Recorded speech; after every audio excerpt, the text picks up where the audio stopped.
Hello and welcome back to another video in my Granny Square book challenge series. We are now up to book and square number 7.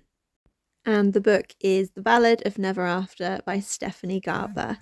If you aren't aware what the Granny Square book challenge is, I do give a more detailed introduction on the first video on my channel. But briefly, it is just for every book that I read during 2023, I will be crocheting a granny square which represents that book in some way. Book number 6 that I read was the first in this series, Once Upon a Broken Heart. And if you've watched that video, you'll know that although I enjoyed the story, I felt like there wasn't much depth to the writing. And I'm aware that these are written for younger people than I am, but I just felt like I wanted more to get my teeth into, and I was hopeful that this second book might give me that. And I have to say that it did and it didn't. Now, I'll try to avoid any big spoilers, but I think if you haven't read this book and you are intending to, I would maybe skip forward a little bit or just mute me talking for now. So in this book, I did enjoy this one more than the first one. You have more scenes with Evangeline and Jax together, which is always fun. Their interactions are good. You're never quite sure whether Jax means it or not, or Evangeline isn't ever sure if Jax means it or not. She is still incredibly naive in this book, but they have some quite sweet interactions, and overall I did enjoy them together in the book. Jax is a fun character. Evangeline, I don't dislike her. And I am very much looking forward to seeing where they take it in the next book. But as with the first book, I did find that everything was sort of set up as an issue or a problem and then solved very quickly. So, for example, they needed to find 4 stones to open the Valerie Arch. They already had 1, and within the space of a few chapters, they had all of them again. So, yeah, not much depth to the story writing, but the story itself is good. Now, if you watched my previous video, you'll remember that I mentioned Luke, which was the boy that broke Evangeline's heart right at the start of the first book. And I said he wasn't ever mentioned after they saw him towards the end of the book. I've already warned that this is going to include spoilers, so I'm just going to say it. They left him changed into a vampire, and then they never mentioned him again. They didn't even think in the book, oh, I wonder what happened to Luke. And it was quite obvious to me very early on in this book that Luke was going to be Lucian.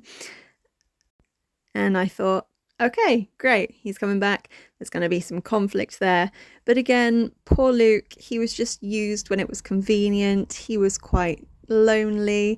And yeah, they just used him for convenience.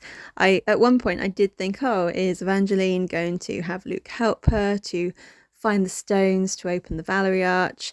But no, she just used his strength once, and then went to a party he told her about. And again, he didn't really do much the last time he appeared, and that was it. He wasn't mentioned again. So maybe he'll turn up in the third book and be a bigger part of it. I hope so. I feel like, poor Luke. they should give him a bit more to his story. As even Evangeline says, he is in the position he's in because of her. So hopefully they resolve that a little bit in the third book. Overall, I thought the ending was pretty sad, really, when you think about it, for most of the characters. And yeah, I'm looking forward to book 3. It doesn't come out until September, I believe. What I will say, though, is that the ending, although technically a cliffhanger, it wasn't so much of a cliffhanger that I am just dying to read the next book in September. I'll be happy to read it when it comes out, but it's not left it with too much unanswered questions. I think you could quite easily have ended it there and just had a really sad ending. Now on to the technical part of the video. Like all my other squares, I start by chaining 25 plus 3 as the turning chain, and then I double crochet backwards and forwards for 6 rows, so I have 6 rows at the end. I use DK yarn and a 4mm hook for the main square.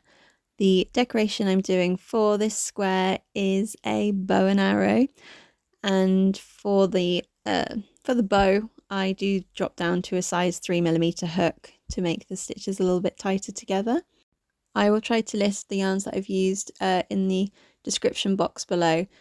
Some of them I'm not sure what colours or brands they are because they're just left over from other projects, but any that I do know I'll pop down below.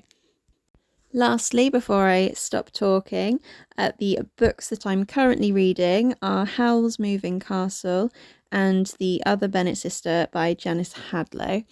So depending on which one of those I finish first, they will be the next squares that I crochet.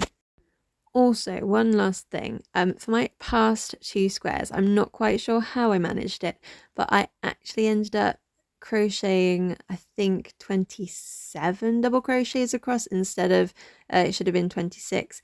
They do look bigger next to the other squares that I've done. You'll see at the end of this video, I bring back the square for Once Upon a Broken Heart. So if you're wondering why this one looks smaller than that one, it's because I've made a mistake in the last 2 squares, so Frankenstein and Once Upon a Broken Heart. I will fix that somehow. If I've got time, I may even just remake the squares. If not, I'll fix it when I join all the squares together at the end. Okay, just in case you're wondering about the size difference. Okay, I'm going to stop waffling now and I will pop on at the end to say bye-bye.